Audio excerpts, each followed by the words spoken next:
Sejumlah warga negara asing diamankan petugas migrasi Ngurah Rai Bali.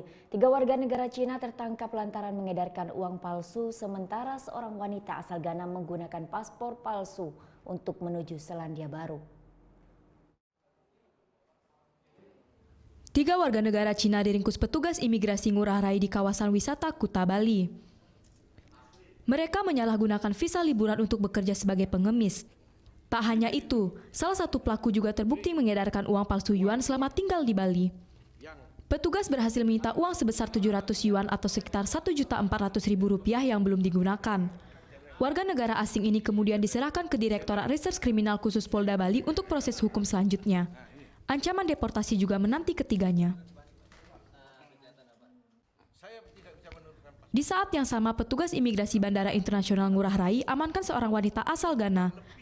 Ia tertangkap menggunakan paspor palsu saat akan berangkat ke Selandia Baru.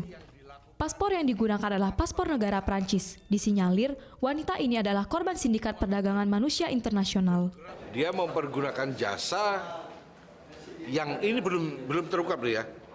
Tapi kami akan dalami. Perkiraan kami dia trafficking karena dia faktor tidak berdayanya itu.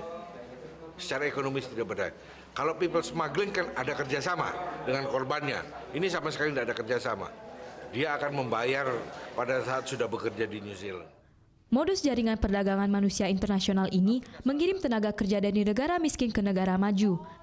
Setelah bekerja di negara yang dituju, korban kemudian diminta menyetor penghasilannya kepada sindikat tersebut.